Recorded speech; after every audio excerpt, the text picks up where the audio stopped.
Outra coisa, gente, estratégia. Antes de você começar a pensar numa construção de autoridade como advogado tributarista nas redes sociais, é muito importante você pensar em estratégia. São 3 as habilidades que formam o tributarista do futuro: técnica tributária, inteligência de negócios com o uso de tecnologia e clientes. Aqui nesse podcast eu vou te mostrar onde deve estar o seu foco, pois quando você foca naquilo que você tem controle, os resultados vêm e duram a longo prazo. O fato é, o futuro já chegou. Ser um tributarista medíocre ou diamante? A escolha é sua. Então, pessoal, sejam todos muito bem-vindos ao podcast Tributarista do Futuro. Aqui nós vamos te ajudar, então, hoje especificamente um pouquinho mais sobre a autoridade, sobre como você se posicionar, né, nas redes sociais, principalmente para quem é advogado, né? Então, a autoridade do tributarista sem ferir a ética da OAB. Estou aqui com a Letícia Amaral, né, tributarista do futuro, e eu sou a Jennifer, para quem ainda não me conhece. Olá, pessoal, eu sou a Letícia do Amaral, para quem ainda não me conhece. Todos bem-vindos a mais um episódio do nosso podcast Tributarista do Futuro. Então vamos lá, Dê, introduz aí o tema para a galera. Vamos lá, então. Pessoal, então, como a gente estava falando um pouquinho, a nossa ideia aqui é ajudar vocês a entenderem melhor essa questão de redes sociais, site, o que você pode e o que não pode fazer, de acordo com o código de ética ali da OAB. Aqui a doutora Letícia também vai poder citar um pouquinho da experiência dela, né, nos 2 escritórios de advocacia onde ela tem a sociedade hoje, então ela consegue dar uma experiência real, né, de ela estar introduzida ali nesse mercado, então ela consegue dizer para vocês um pouquinho de resultados também, de cases, né? E, então, assim, é basicamente isso. A gente quer falar sobre essa parte da criação de autoridade do tributarista, sem ferir esse código de ética, né? Que é uma coisa bem recorrente, que sempre perguntam, principalmente para a doutora Letícia ali, né? Nos cursos e tudo mais, como que eles vão fazer para criar essa autoridade, para fazer conteúdo redes sociais, site, tudo, sem ferir esse código. Exatamente, gente. Vamos esclarecer algumas dúvidas, né? E lembrando que ao final de cada episódio aqui que a gente grava para o podcast, a gente deixa vocês colocar as perguntas para quem está acompanhando ao vivo. E colocando as perguntas, a gente responde no final da live, tá? Para quem não está acompanhando ao vivo e quer acompanhar ao vivo, a gente grava esse episódio às sextas-feiras, às 13 horas, ok? Então, são todos convidados para participar ao vivo também, para quem está ouvindo aí a gravação direto nas plataformas de podcast. Então, vamos lá, Diego, vamos começar falando sobre redes sociais, que eu acho que é um tema que gera muita dúvida. E antes de a gente falar em redes sociais, é importante a gente ver, deixar claro aqui, pessoal, qual que é hoje a norma, tá? A norma que regulamenta a publicidade, a propaganda da advocacia, tá? E que a gente está falando fração ética da OAB, como saber o que pode e o que não pode. Então, ainda está em vigor o provimento número 94 de 2000 da Ordem dos Advogados do Brasil. Então, esse é o provimento que vocês precisam consultar para saber o que pode e o que não pode em termos de publicidade e propaganda, tá? Então, ali vai estabelecer o que é permitido, o que é vedado. Mesmo assim, mesmo com o que está ali, ainda a gente tem muitas dúvidas, tá? E outra ponderação também importante, a OAB está revendo esse provimento 94 de 2000. Ela lançou no começo de 2020 uma consulta pública a todos os advogados para que eles se posicionassem em relação a esse provimento, a como eles veem o provimento, o que acha que tem que mudar, se tem que se flexibilizar mais a questão da publicidade e propaganda do advogado. E até hoje não saiu uma decisão em relação à revisão desse provimento. A OAB tinha prometido que ia retomar isso no mês de setembro, não aconteceu. Estamos aí na meados do mês de outubro, e até agora, nesse momento, não temos uma decisão, uma definição sobre se vai haver alteração do provimento ou não, tá? Isso são parênteses para a gente poder iniciar aqui a temática da nossa live de hoje. Então, assim, via de regra, tá? Via de regra, e antes da gente entrar em redes sociais, o que pode é publicidade informativa do advogado, tá? Então, vamos começar a falar. Nosso ponto de partida é publicidade informativa do advogado. Como que o advogado pode utilizar-se das redes sociais para fazer publicidade informativa, né? Gê, você quer começar falando um pouquinho da questão da posição? A gente já falou de autoridade em outros episódios, mas é bom a gente recapitular. Fala você, a Jennifer, que é do marketing, né? A Gê, que é do marketing, aí ela vai saber falar um pouquinho com mais propriedade a questão da importância da autoridade em relação ao marketing do advogado, e aqui mais especificamente a gente está falando para o advogado tributarista. Sim. Então, gente, como já diz aquele ditado, né? Quem não é visto não é lembrado. Então, é importante você estar nas redes sociais, principalmente como pessoa, né? E também o seu escritório, né? Tem muita gente que pergunta assim, mas vale a pena eu ter, né, um canal, um Instagram só do meu escritório ou faço o meu mesmo, pessoal? Aí é aquele negócio, né, doutora, que a gente sempre fala, tem que pensar nos seus esforços também, né? Você vai conseguir alimentar os dois? Vai conseguir se manter uma publicação constante nos dois? Se sim, ótimo, seria o perfeito, né? Você manter o seu escritório com o posicionamento dele, né? E também ter o seu como pessoa. Até a gente fala bastante sobre isso, que as pessoas se conectam com pessoas, né? Então, você mostrar o seu rosto, você falar, olha, sou eu sou o advogado que está por trás da marca, né, do escritório, né? Então, isso é bem importante para conectar mais, né, o cliente, para ele se sentir mais correspondido ali com a realidade e tudo mais. Então, isso aí tem muita influência também, né? E é claro que não é só um posicionamento daquele, né? Postar fotinho, né, com a família, né? Postar fotinho, não é isso, né? Então, é a criação de conteúdo mesmo. Você tem que levar algo de valor para essas pessoas através das suas redes sociais, né? Então, assim, como a gente falou ali, o advogado, ele tem a obrigação de fazer, o conteúdo dele tem que ser meramente informativo. Fala ali, né? Eu até estou aqui com impresso aqui, né, para ter uma colinha de algumas palavras. Ele fala exatamente isso, meramente informativo, e deve primar pela discrição e sobriedade. Então, isso é bem importante a gente pensar também. Então, na hora da gente criar esse conteúdo, não é a mesma coisa que eu vender um curso, né, nas redes sociais. Eu não posso falar assim, ó, compre agora, né? Eu não posso usar esse imperativo, né, para levar a pessoa a fazer essa ação dessa maneira. Eu posso usar um conteúdo para usar uma informação. Então, por exemplo, né, saiu uma nova lei, ou saiu, agora, né, pandemia, saiu bastante coisa nova, então deu para usar bastante essa parte, né, para criar bastante conteúdo. Então, você tem que mostrar que você está atento, né, às coisas que estão acontecendo, às mudanças, atualizações, né, e você vai conseguir fazer isso através das suas redes sociais, né, então elas são bem importantes para mostrar o quanto você está atualizado, o quanto você está presente no mercado mesmo, né, para os clientes. Eu vou também pegar, assim, de redes sociais, sempre tem muita dúvida, né, Jay? Então, você comentou aí, uma dúvida, assim, bem frequente é essa que você falou. Cria o meu perfil como profissional, mas uma pessoa, ou crio um perfil profissional do meu escritório, para quem tem escritório, né? Porque nem todo mundo que está iniciando aí já tem um escritório. Então, a Jay colocou, o melhor dos mundos, se você conseguir ter os dois e manter uma frequência de conteúdo nos dois, ótimo. Mas, se a gente fosse para priorizar e pensando um perfil aberto, comercial, isso, né? A gente está falando em especial no Instagram, perfil aberto, contudo, um perfil de você como profissional, né? O perfil profissional, mas da pessoa e não do escritório. Então, assim, entre optar um ou outro em relação ao que gera mais resultado, é isso. Outra coisa, gente, estratégia. Antes de você começar a pensar numa construção de autoridade como advogado tributarista nas redes sociais, é muito importante você pensar em estratégia. Por que pensar em estratégia? Porque não adianta, como a Gia falou, não é sair publicando foto, né? Não é sair publicando foto. Então, primeiro, o que você quer? Qual que é o teu objetivo ao se posicionar nas redes sociais? O que você quer entrando em rede social? Você quer o quê? Conquistar clientes? Você quer ser conhecido pelo teu trabalho como advogado tributarista? Você quer fazer networking com outros colegas para arranjar parcerias? Para, de repente, se enquadrar dentro de um escritório? Então, você tem que ter muito claro o teu objetivo ao se posicionar nas redes sociais.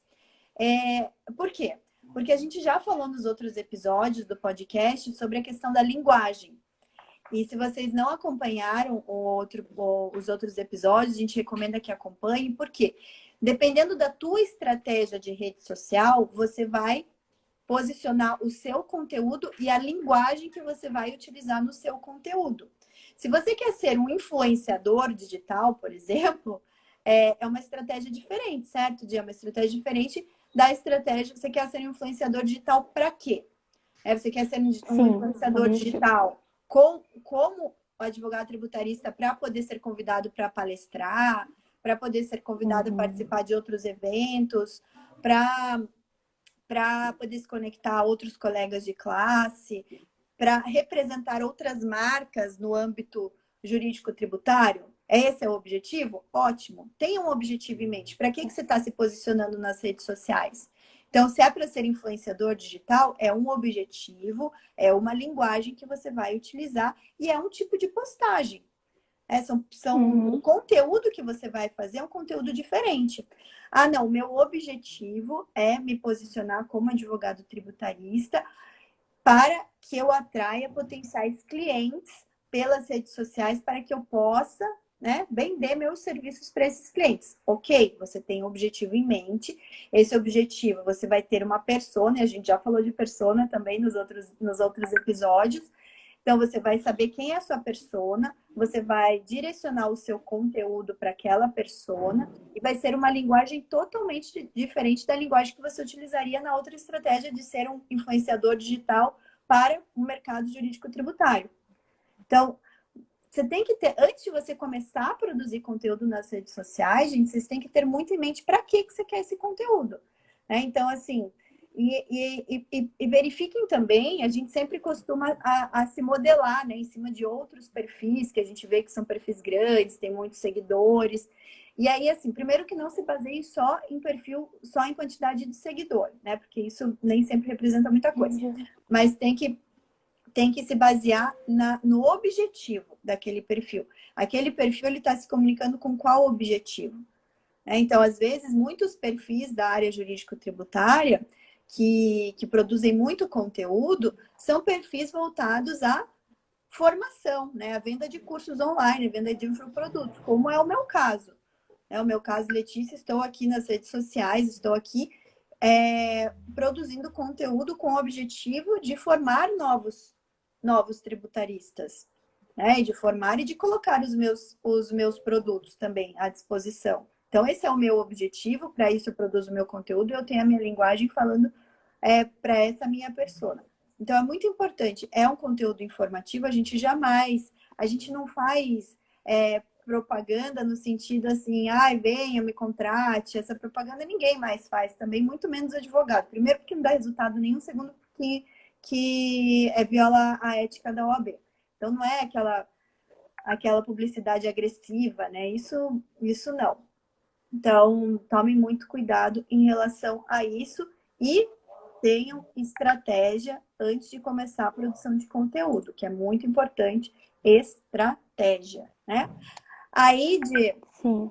Eu não sei se você quer complementar com alguma outra coisa, mas a gente pode passar para o nosso segundo tópico aqui do nosso roteiro para hoje, que é como usar as redes sociais. Sim, então, eu queria falar só sobre o que você falou ali, sobre a estratégia, né? Isso que você falou, tem um ponto bem importante que eu vejo muitos advogados fazendo e perguntam também pra gente, né? É a questão de, por exemplo, às vezes ele fala assim, mas eu não quero prestar serviços só tributários no meu escritório.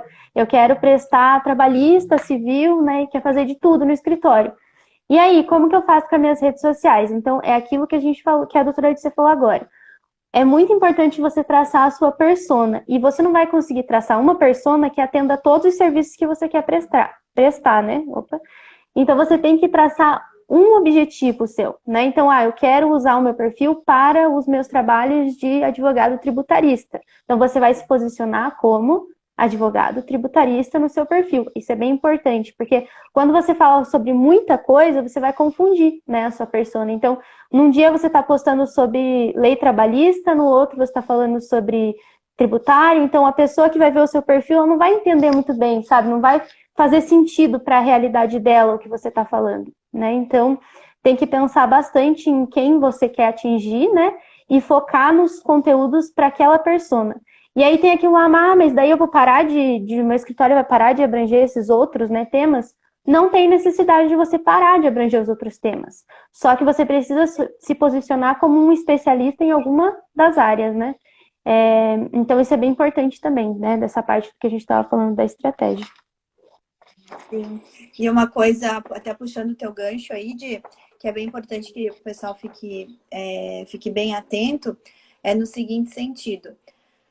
Se o meu objetivo, a minha estratégia de rede social é me posicionar como uma autoridade, né, um advogado tributarista, uma autoridade como advogado tributarista, e se eu quero que isso seja um abre portas para potenciais clientes para o meu escritório, tenham em mente que é uma estratégia de médio para longo prazo, tá? E tenham em mente que você não vai só produzir conteúdo técnico. Por quê? Porque, voltando na questão da persona, quando a gente entende as dores da persona e os anseios da persona, a gente vai perceber que, às vezes, a gente tem que falar de algum outro assunto que sequer é um tema jurídico para chamar a atenção daquela persona e lá ir conduzindo ela ao nosso objetivo, que é puxar para os nossos serviços. Então, às vezes, você não vai ficar só falando, principalmente quando a tua persona não é da área, né? Não é da área tributária, não é da área jurídica. Então, se você começa a produzir para essa persona conteúdos muito técnicos, você não vai conseguir se conectar com ela, você vai conseguir se conectar com outros colegas de profissão. Outros colegas que queiram aprender com você, que achem interessante seu conteúdo. Então, aí você vai se conectar com esses colegas. Pode ser que a sua estratégia de rede social seja justamente essa, fazer networking com outros colegas, para que esses outros colegas também firmem parcerias com você. Então, às vezes, eu quero conquistar clientes, contudo, eu quero conquistar clientes por intermédio de parcerias com outros colegas da área. Então, eu vou produzir um conteúdo chamando, assim, que seja voltado para atrair outros colegas da área e ficar muito claro que o objetivo é fazer parcerias com esses outros colegas. Não é ensiná-los para que eles também se tornem colegas da mesma área que você, mas é fazer parcerias para que você possa prestar serviços jurídico-tributários para clientes desses seus parceiros que advogam em outras áreas. Então, por isso que eu falei, a estratégia é algo fundamental para direcionar todo o teu posicionamento e toda a sua autoridade nas redes sociais. E muitas pessoas cometem erros em relação a isso. Muitos erros em relação à produção de conteúdo. Daí reclamam que não está conseguindo atrair, não está conseguindo conquistar cliente, porque está com uma estratégia equivocada. Não está tendo aderência, né, a essa sua estratégia. Então, acho que isso tá muito ligado, né, a esse como usar as redes sociais. E eu acho que em como usar as redes sociais, uma outra dúvida muito grande que surge é a possibilidade de você distribuir o seu conteúdo mediante campanhas pagas, que é o que a gente chama no marketing de tráfego. Né, o tráfego pago, você pagar o Google, você pagar o Facebook, né, para distribuir o seu conteúdo para outras pessoas que estejam ali relacionadas à sua persona. Isso é permitido pela OAB ou não? Então, pode falar, depois eu complemento. Então, eu ia falar que, assim, de cada estado, eles têm uma ética um pouco diferenciada para essa questão de anúncio em si. Pelo que eu pesquisei, pelo menos, né? E, por exemplo, a OAB de São Paulo e aqui de Curitiba a gente nunca teve problema, né? Aqui do Paraná, perdão. Do Paraná e de São Paulo a gente nunca teve problema com anúncio. Inclusive, eles falam, né, dessa parte dos anúncios que você pode fazer, contanto que seja nesse caráter, né, que a gente falou de informação, né? Tem algumas regrinhas também que você não pode colocar, né? Você tem que sempre colocar a OAB, você pode colocar o e-mail, né, e tal, mas você não pode colocar, promover o seu nome pessoal ali embaixo, tipo, entre em contato comigo e telefone, né, então você pode colocar o AB e e-mail, né, nas publicações.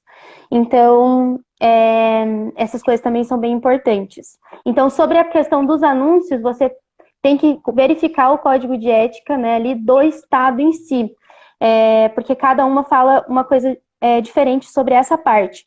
O que eu pesquisei aqui, que seria a parte mais geral, eles não falam explicitamente sobre a publicidade paga, né? Pelo menos aí, doutora, você pode até me corrigir se você tiver encontrado algo diferente, mas pelo que eu encontrei é isso, né? O código geral, ele não fala sobre a publicidade paga, mas o de cada estado aí faz a sua referência. O provimento 94, ele é omisso até porque ele é de 2000, né? Acho que lá em 2000 Acho que nem tinha, né? nem tinha essa preocupação ainda. Então, ele é omisso, ele só fala o que não é permitido como meio como veículo publicitário. Não pode rádio, televisão, painel de propaganda, panfletagem, né? Essas panfletagens de rua. E também não pode fazer oferta de serviços mediante intermediários, né? Então, intermediários promoverem o seu serviço ou serem como se fosse agente de vendas, né? Dos seus serviços.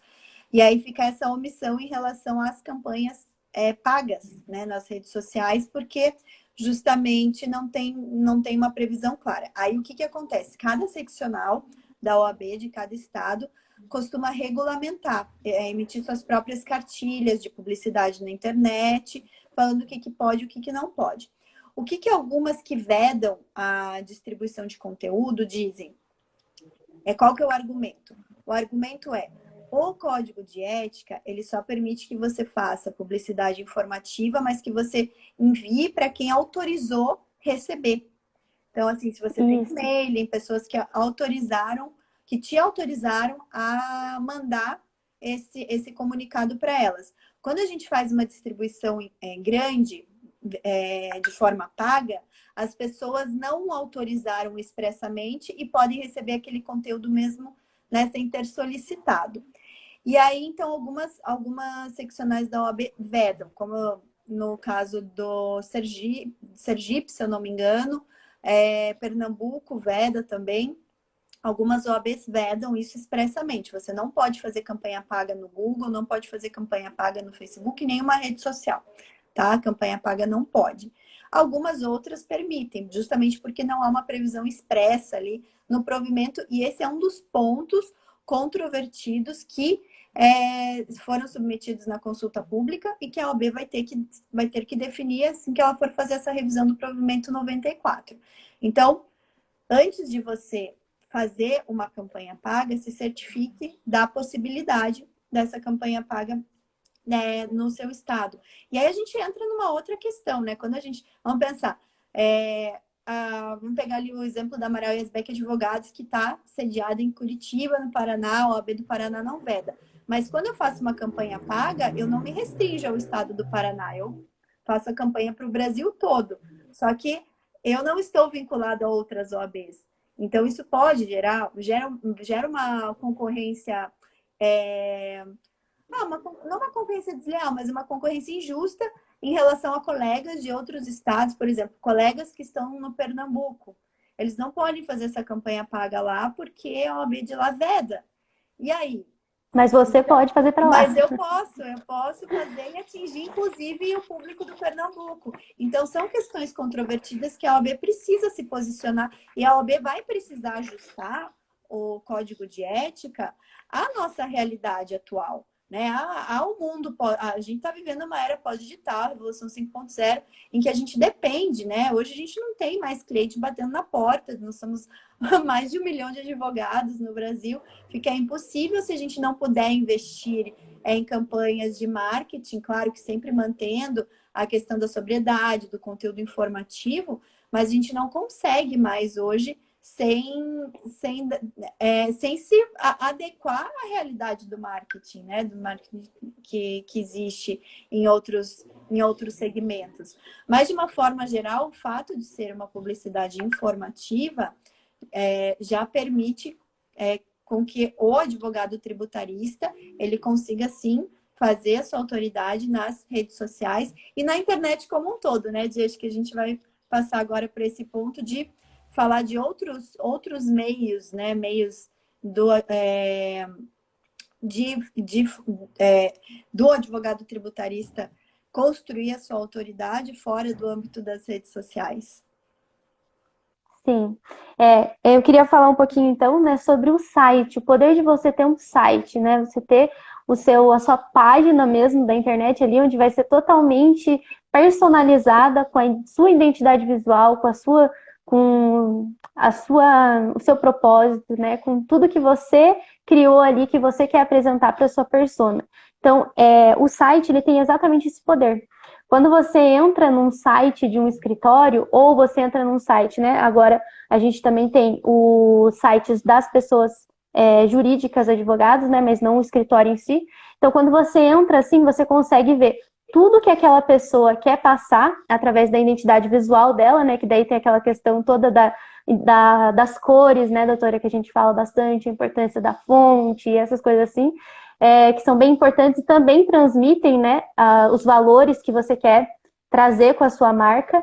Então, quando a pessoa entra ali, ela já vai estar dentro do seu mundinho, né? A gente fala assim, tipo, ela vai estar ali, exatamente tudo vai estar preparado para que ela converta em seu cliente de forma mais indireta, né? Não com aquela linguagem que a gente falou, né? Que é a linguagem mais ali agressiva, né, do marketing. Então, não. Ali no site você consegue deixar tudo mais voltado para essa comunicação indireta, né? Então, você vai ter todas as informações lá do seu escritório. Você pode colocar, né, a parte de endereço e etc. na parte de contato. Então, você consegue ter essa parte mais do fechamento, né? Até a gente costuma fazer, quando vai fazer as estratégias, né? Fazer essa questão de você usar as redes sociais para puxar para o site, né? Porque lá no site você vai conseguir ter um formulário de contato, né? Para essa pessoa preencher, para você poder continuar esse contato com ela. Você vai ter o endereço, né, caso essa pessoa queira ir presencialmente. Então, o site, ele facilita muito nesse contato mais quentinho que a gente fala, né? Então, esse contato mais próximo mesmo. Inclusive, você pode fazer, né, deixar um botão para caso a pessoa queira entrar em contato pelo WhatsApp, alguma coisa, né, nesse sentido, marcar uma reunião, essas coisas assim. Então, no site, você já consegue ter uma liberdade, assim, maior e ainda consegue esse contato mais pertinho da pessoa. É verdade. E uma questão do site também, gente, é interessante que o site de vocês tenha conteúdo também. Não seja só um site informativo. Por quê? Porque muitas pessoas, elas procuram por conteúdos na internet, né? O Google hoje é um grande buscador. Então, aconteceu... Depois já falar um pouquinho de cases... Mas acontece que se você tem um bom artigo com conteúdo e mantém essa produção de conteúdo no teu site, você facilita o que a gente chama do marketing, que é o SEO, né? Que é o mecanismo de busca mesmo. Então, você entra lá com todos... A gente está o tempo todo fazendo busca na internet. Então, às vezes, o teu potencial cliente, ele está fazendo alguma busca e ele se depara com o conteúdo do teu site. E aí ele já está dentro da sua casa, né? Vamos dizer assim. E aí, se ele se interessou, ele já está ali dentro, ele já vai poder pedir um contato seu. Então, se você tem ali o teu botão de contato, que vai para um WhatsApp seu, vai para um formulário, né? Um formulário de contato, já facilita bastante. Como atração de potenciais clientes, né? Dentro do teu site. Então, é importante, sim, um site com um blog de conteúdo e com que esse blog de conteúdo esteja sempre sendo alimentado, né? Com uma frequência aí, de um conteúdo direcionado ao teu objetivo, né? Ao teu perfil de público, a tua persona. A importância dessa atualização, até porque as coisas estão sempre se atualizando, né? Então, se você tiver lá algo muito antigo e a pessoa entrar lá e tiver uma informação errada, né, que já foi atualizada, então fica feio, né? Mancha a imagem. Então, por isso que é muito importante estar sempre atualizando e também porque as tendências, né, as tendências de busca mudam de acordo com o tempo. Por exemplo, agora na pandemia a gente teve muita busca no Google relacionado a, meu Deus, o que vai mudar com a pandemia com relação à tributação, né, para quem é advogado tributarista. Então, quais são as novas regras, quais são as novas leis, né? Então, o empresário, né, ele fica preocupado com isso também. Então, um dos lugares mais buscados hoje é o Google. Então, esse SEO, ele ajuda muito, né? Que são estratégias que você usa, né, ali dentro do site para fazer com que essa busca seja mais otimizada, né? Então, você pode usar plugins dentro do site que vão facilitar. Esses plugins, eles vão te mostrar exatamente onde você pode melhorar. Então, né, ele mostra ali, ó, aqui faltou uma palavra, aqui né, ele aponta assim se o seu SEO tá bom ou ruim. Ou você pode até ter uma equipe preparada só para essa parte de SEO também, né? Preparar a sua equipe ali de marketing para fazer uma boa estratégia de SEO. Então tem um site chamado Google Trends, onde eles colocam as palavras lá, você consegue, né? Você coloca a palavra e daí você vê quantas pessoas buscam por aquela palavra. Então, você consegue ir comparando as palavras, ver quais palavras são melhores para você usar no seu blog. Então, essa parte estratégica ali também é bem importante. Às vezes, uma palavrinha pequena, você foi usar lá, colocou a palavra... Deixa eu pensar. Você colocou tributo, mas a palavra mais pesquisada era tributário, supondo, sabe? Então, valeria a pena você mudar só ali, né? O finalzinho da palavra, que você conseguiria muito mais acesso no seu blog ali, um maior ranqueamento ali também, né? Que tem essa questão do ranqueamento, você aparecer em cima ou embaixo ali no Google, também tem a ver com as palavras-chave, né? Então, por isso que isso é bem importante. E outra coisa que é bem importante com relação ao site é quando você vai desenvolver mesmo o site com a pessoa, ela já ter configurado as meta tags, que aí é uma coisa um pouco mais complicada de explicar, mas é como se fossem palavrinhas que ficam ocultas. Então, a pessoa ela não vê ali quando ela entra no site, sabe? São palavras que ficam pelo próprio site ali programadas, né? Que são as palavras-chave do seu negócio. Então, elas são bem importantes também. Para um bom SEO, né? Gente, aí é sempre recomendável, pelo menos, ou buscar algum tipo de informação, conhecimento sobre técnicas de SEO, que tem diversas técnicas de SEO, ou ter alguém na equipe, né? Pegar uma consultoria, alguma coisa, prestador de serviço que tenha essa especialidade de SEO para poder otimizar o conteúdo do teu site, que é o que vai fazer com que mais pessoas busquem, né? E daí tenham acesso ao seu site. Então, aí é bem uma questão bem focada no marketing mesmo, no marketing digital, mas acaba sendo importante se você quer atrair potenciais clientes e quer melhorar a tua autoridade por meio de buscas no Google, né? Verdade. E aí, pessoal, então vamos lá. Jess, quer complementar mais alguma coisa? Ou vamos entrar... pode falar. Tem uma dúvida que normalmente perguntam pra gente também, é sobre o site, se você pode colocar foto sua, né? Porque tem uma parte naquele, acho que é provimento que fala, né? O provimento geral lá. Ele fala sobre você é vedada a inclusão de fotografias pessoais ou de terceiros, né? Mas ali, quando ele, só né, explicando que ali ele fala mais para cartões de visita e materiais impressos, né? Que aí é para você não usar fotografias, né, suas nesses materiais impressos. Mas no site você pode ter uma aba lá, né, com a equipe e você pode colocar uma fotografia e falar um pouco, né, do currículo desse advogado, né, no seu caso, né, falar um pouquinho sobre você, sobre onde você se formou, algumas parte mais de experiência, né, quantos anos e etc. Assim, então também você pode fazer dentro do site, né, coisa que você não poderia fazer no material impresso. O que fala o provimento aqui, ó, em relação à fotografia, ele é expresso que nenhum advogado pode utilizar em nenhum veículo de publicidade, nada, nem rede social e nada. Se a gente fosse pegar a literalidade, tá, gente, da foto. Olha o que fala aqui, ó. Artigo 4º do provimento. Não são permitidos ao advogado em qualquer publicidade relativa à advocacia o emprego de fotografias, ilustrações, marcas ou símbolos incompatíveis com a sobriedade da advocacia. Então aí ele falaria para uma foto mais explícita, né? Alguma coisa... Sim, a sobriedade da advocacia. Então, é muito comum, se a gente for ver, assim, perfis de redes sociais de advogados, não é o perfil pessoal da pessoa, ela usa o ADV lá, advogado e tal, aí tem foto da pessoa na balada, da pessoa de biquíni, da pessoa bebendo. Isso não é compatível, isso fere o código de ética. Será que o Tribunal de Ética e Disciplina vai punir aquela pessoa? Muito difícil, né? Porque é difícil até para ficar fiscalizando, mas se a gente fosse pegar o pé da letra, se fosse fiscalizar todos os casos, todos os advogados com perfil aberto na internet que divulgam fotos assim que são incompatíveis com a sobriedade da advocacia, eu acho que muita gente ia parar no Tribunal de Ética e Disciplina. Mas é verdade, porque tem muito, assim, as pessoas não se policiam nesse sentido. Uma coisa é a vida particular da pessoa, outra coisa é quando ela expõe o perfil dela público e utilizando que ela é uma advogada, né? Então você já está promovendo ali, ó, a profissão dela. Então, tomar muito cuidado com isso. Em relação a cartões de visita, existe uma vedação mesmo de colocar fotografia, que eu também não sei nem qual é o motivo, por que justifica você não poder colocar uma fotografia no cartão de visita. mas tem todo esse tabu realmente por parte da OAB, que a maioria dos cartões virtuais hoje tem fotografia. É uma fotografia para você ver com quem que você está falando ali. Então, mas realmente tem essa questão aí de que não poderia, né? Não sei por qual exatamente o objetivo e o fundamento disso. Mas existe essa... E não tá no provimento 94, pelo menos eu não achei isso no provimento. Você achou, Gê, falando dos cartões no provimento ou tá em outro lugar?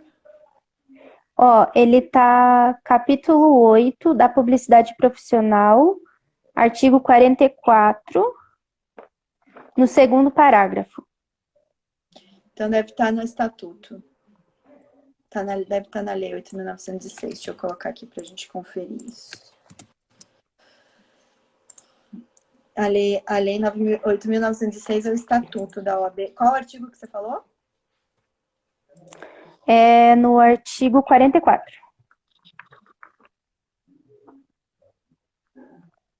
Não. Capítulo 8 da publicidade profissional. Deixa eu ver aqui, publicidade.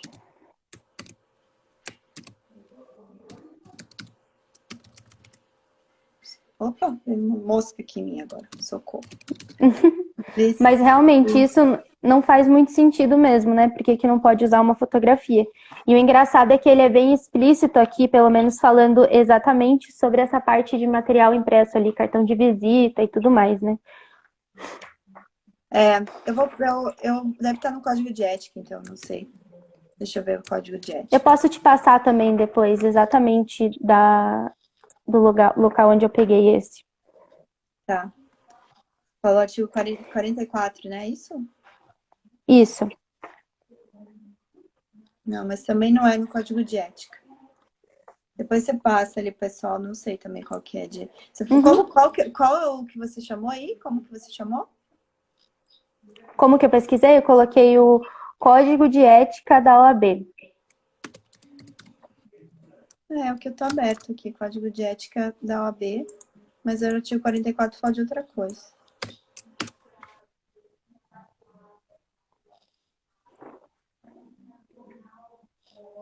Será que você não pegou de alguma OAB específica?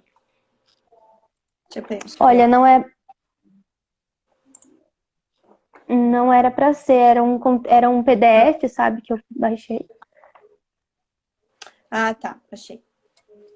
É o Código de Ética, foi aprovado pela Resolução número 2 de 2015. E o outro, eu acho que eu estava vendo algum... Será que esse aqui é onde?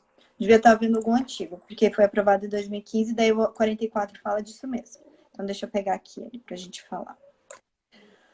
Ó, na publicidade profissional que promover ou nos cartões e material de escritório que se utilizar, o advogado fará constar seu nome ou da sociedade de advogados, o número ou os números de inscrição na OAB. Poderão ser... Deixa eu ver... Aqui, ó, parágrafo 2º. No 2, doutora. Ó, parágrafo 2º é vedada a inclusão de fotografias pessoais ou de terceiros nos cartões de visitas do advogado, bem como menção a qualquer emprego, cargo, função ocupado, atual ou pretérito em qualquer órgão ou instituição, salvo de professor universitário. O que mudou, Diego? Isso mesmo. Não, é isso mesmo, exatamente igual tá aqui. Tá. É isso mesmo. Então é isso mesmo que eu tava falando aqui. É o parágrafo 2º do artigo 44 do Código de Ética, aprovado pela Resolução 2 de 2015. Pessoal, que veda a inclusão de fotografias nos cartões de visitas do advogado. Não sei por quê, mas veda. Tem umas coisas que realmente não dá para entender o sentido. Aí, doutora, tem uma parte que eu queria falar também, que a gente estava falando sobre outros tipos de publicidade, né? E daí no artigo 45, ele fala, são admissíveis como formas de publicidade, então, aquilo que a gente já falou no primeiro podcast, patrocínio de eventos, publicação de caráter científico ou cultural, assim como divulgação de boletins por meio físico ou eletrônico sobre matéria cultural de interesse dos advogados, desde que a sua circulação fique restrita a clientes interessados no meio jurídico. Então, é aquilo que a gente falou, né? Ali, ó, ele fala clientes interessados. Então, aqui a gente já tem uma possibilidade de trabalhar, né?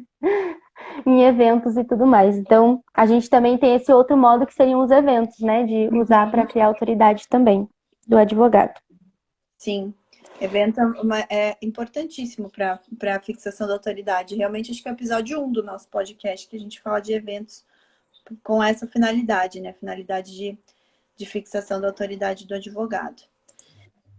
Sim. E aí, pessoal, na dúvida em relação ao que pode e o que não pode, dá uma pesquisada em casos que foram julgados pelo Tribunal de Ética e Disciplina da OAB da seccional do seu estado. Então, tendo dúvida, aí é importante consultar o que o Tribunal de Ética e Disciplina fala, né? Sobre o que pode e o que não pode, tá? E aí, você quer complementar mais alguma coisa? Ou a gente fala de resultados ou cases, que seria o último tópico do nosso podcast de hoje?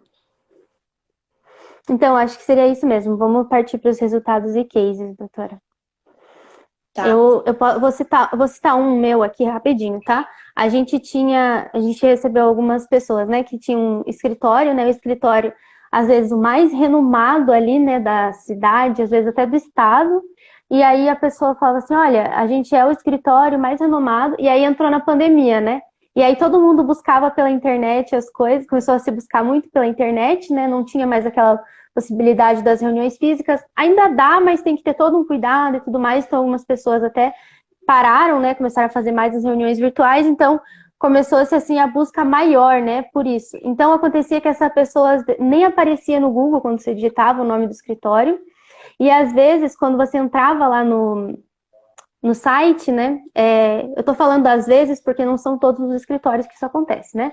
Mas existe, a gente já passou por isso, né? De um escritório bem renomado, a gente entrou lá e enviar o formulário, né? Então, quer marcar um horário, vamos conversar e tal. E a gente escreveu lá os dados de contato, clicou em enviar e nada acontecia, né? Então, o formulário ficou perdido ali no espaço e tal. Então, eu fiquei imaginando, né? Quantas pessoas entraram e tentaram contato com aquele escritório, né? Aquele escritório super renomado da região ali, e não conseguiram, né? O contato, porque ou os dados ali, às vezes, até desatualizados, telefones desatualizados, ou às vezes o formulário nem funcionando. Então, isso foi uma coisa bem real, assim, e é uma coisa pra gente pensar também, né? Porque isso faz total diferença, né?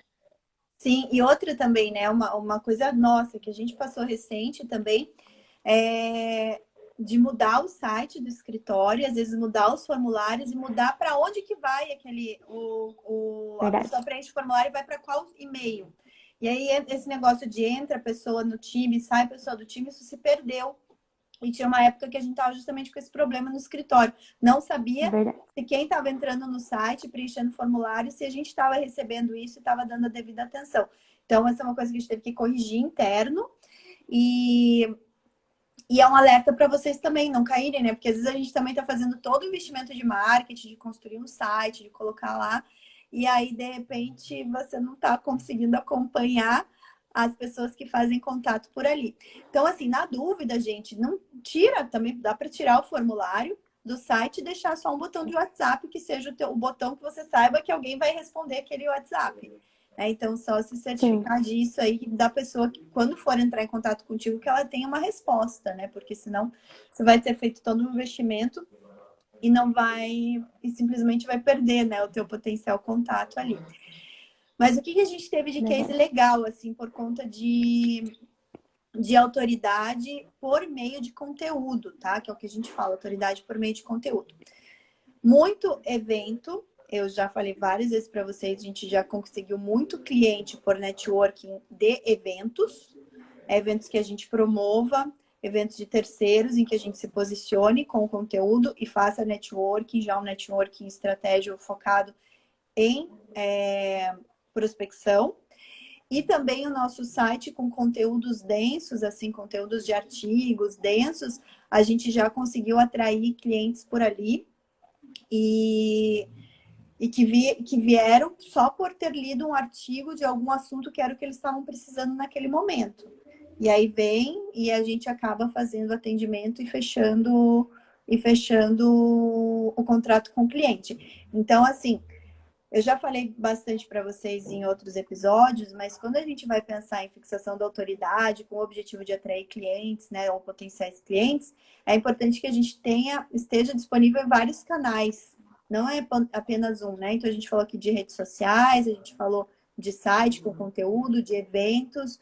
Então são vários canais em que os potenciais clientes podem entrar em contato conosco. E sempre por meio de conteúdo a gente não vai nunca se preocupar em ferir a ética da OAB, tá? Se a gente está fazendo um conteúdo informativo, que a gente não esteja assim fazendo angariando, né? Se autopromovendo ali, ou pedindo para o cliente nos contratar, fiquem tranquilos que vocês não vão estar infringindo nada em relação ao código de ética da OAB, tá? E eu não sei se a gente teve alguma pergunta, não acompanhei aqui, se tivemos perguntas, mas também já estamos quase no fim do nosso podcast de hoje. E, pessoal... O professor Lucas Souza falou, para conteúdo e informação, creio que não haja problemas. Verdade, não vai ter problema se você focar em informação. A Vera falou, pode foto em cartão digital? A gente falou sobre isso, né, doutora? A OAB fala que não pode. A OAB fala em cartão de visita, mas aí, né, gente, a gente tem que olhar de uma forma ampla ali, né? Então, cartão de visita, seja físico, seja virtual, é um cartão de visita, né? Então, mas vamos ver, de repente eles vão revisar essa parte do código, né? A gente espera que haja um aprimoramento aí, uma adequação do Código de Ética da OAB. O Jonathan Ramos falou, e o advogado tributarista concorre com o tributarista de outras áreas. E essas outras áreas não têm barreira de publicidade, verdade? Lembra quando eu falei da questão de ter uma desigualdade em relação a estados? A gente também, na parte tributária, especificamente, a gente vai ter, sim.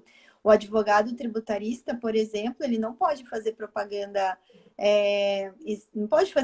explícita do teu escritório de advocacia, né? Não pode fazer lá, colocar um banner do escritório. Agora, se é uma contabilidade que tem a parte tributária, de consultoria tributária, já pode.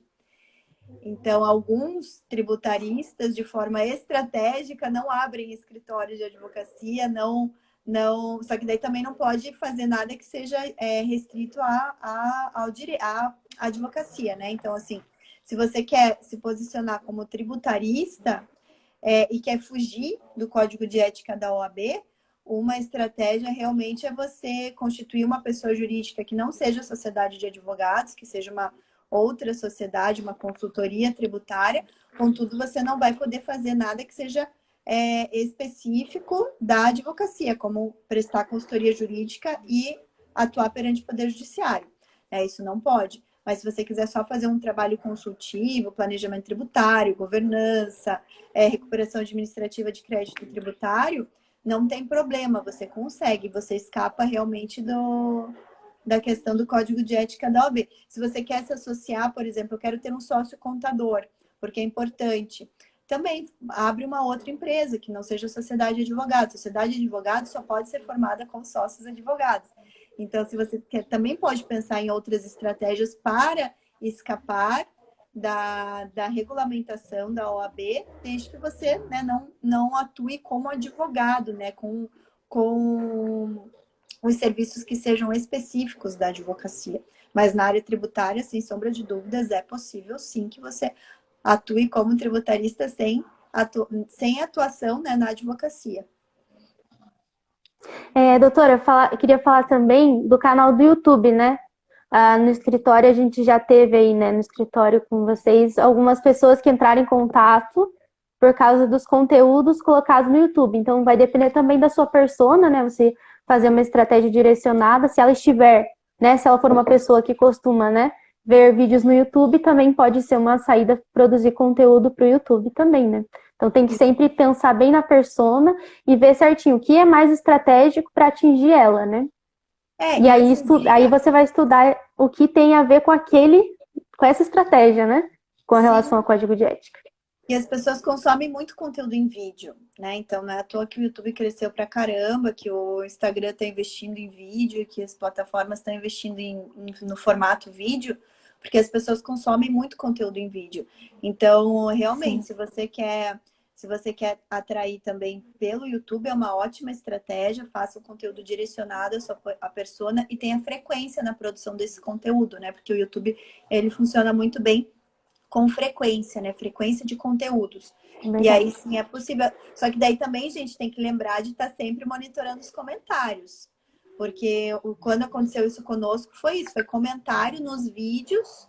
E às vezes É a pessoa verdade. pega ali e manda e-mail, mas nem sempre, às vezes é comentário nos vídeos. Daí também tem que monitorar esses comentários para não perder oportunidades.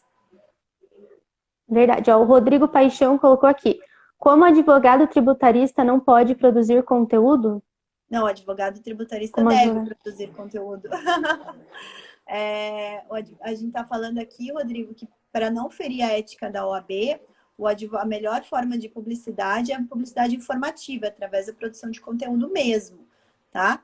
O que eu estava Sim. falando é a diferença do advogado tributarista para outros tributaristas que não sejam advogados, ou para mesmo advogados que queiram se posicionar como tributaristas, mas sem exercer a advocacia, né? Sem atuar no Poder Judiciário, sem prestar consultoria jurídica, né? Então, o advogado tributarista, para que ele fixe a sua autoridade sem ferir o código de ética, ele deve produzir conteúdo, né? Na verdade, a única saída que ele tem é essa, produzir conteúdo. E é o que dá mais resultado, gente. Realmente é o que dá mais resultado. Hoje hoje um outdoor na rua não dá tanto resultado, né? A publicidade offline cada Sem, vez está. sem contar. Sem Pode contar que é falar. muito mais caro, né, doutora? Você colocar um outdoor lá e você produzir um conteúdo para a internet é bem diferente, né, o valor. Sim, bem diferente. As pessoas não vão te contratar normalmente por conta de um outdoor na rua ali. Então, hoje realmente a forma mais eficaz de atrair clientes é por um bom conteúdo direcionado a atender um anseio ou a diminuir uma dor desse. Ai, gente, tem uma mosca voando aqui, que chatice. Ou, ou amenizar uma dor, ou a realmente levar, né, aumentar a alegria desse teu potencial cliente, né, para fazer com que ele se conecte com você, entre em contato e dali abre uma prospecção. Gente, essa mosca, que mosca mais chata. Ah, a gente falou sobre outdoor aqui, né? A gente deu o exemplo do outdoor, porém, outdoor não pode, tá? De acordo com o código de ética. A gente só usou o exemplo mesmo, né, para falar para Não, não vocês. pode. É que a gente estava comparando o advogado tributarista com o tributarista não advogado, né? Que assim, o tributarista Isso, não só para advogado ficar poderia claro. ter um outdoor e o advogado tributarista não pode. Então, só para só para deixar bem claro. Rodrigo, eu não sei se você é advogado, Rodrigo. Rodrigo, eu não sei nada disso. Você não. É, Mas aí é bom você dar uma olhadinha no código, se você for advogado, né? Uma olhadinha no provimento 94 e no código de ética e disciplina que regulamenta assim, o que pode e o que não pode. Provimento 94 de 2000 da OAB é específico para publicidade e propaganda, e o código de ética tem ali alguns artigos relacionados. Tá bom? Gente, sim. acabamos? Acabamos, Gê? É isso aí, então. Vamos finalizar, porque aqui já não tem mais nenhuma pergunta. Mas lembrando que vocês podem contatar a doutora Letícia pelo direct. Podem me contatar pelo direct também, se tiverem alguma dúvida, a gente está aberto aí para ajudar vocês. Isso aí, gente. Estamos à Vamos finalizar disposição. então? Vamos finalizar aqui. Ó, doutora, só antes de finalizar, o Rodrigo falou que ele ainda é estudante, Ah, que ele entendi. quer ser tributarista, ó. Ó, esse daí tem que fazer o FTF já. Sim, sim, é verdade, Rodrigo. Já não precisa nem se formar para ser tributarista. Faz direto formação tributarista no futuro. E não precisa. Gente, assim, é aquela outra coisa, né? Para ser tributarista mesmo, para muitas coisas que o tributarista faz, não precisa nem ser formado, né? Então, o que precisa ser formado é para fazer algumas coisas específicas, né? Como o advogado tributarista que pode entrar com tese judicial, o advogado tributarista que vai dar um parecer jurídico tributário, né? Então, isso daí precisa realmente ser advogado. O contador que vai fazer o cumprimento das obrigações tributárias acessórias. Então, para algumas coisas você precisa de formação acadêmica, para outras não necessariamente. Você pode vender serviços tributários, fazer recuperação de crédito tributário, fazer planejamento tributário sem ser advogado nem contador, tá? Então, Rodrigo, ó, fica antenado que você já pode sair com profissão mesmo antes de ser formado. Formação tributarista do futuro você conclui em 4 meses, tá? Ó, já fica aqui o conselho. Já fica a dica. Mas então, pessoal, foi isso. Esse foi o podcast Tributarista do Futuro. Muito obrigada a todos que ficaram até aqui. Então, não se esqueçam, toda sexta-feira a gente faz a gravação do podcast aqui no perfil Tributarista do Futuro. E na quinta-feira ele vai ao ar editado nas plataformas de podcast e também no canal do YouTube. Então, você pode assinar o seu canal de preferência e acompanhar todos os podcasts. Até a próxima e tchau!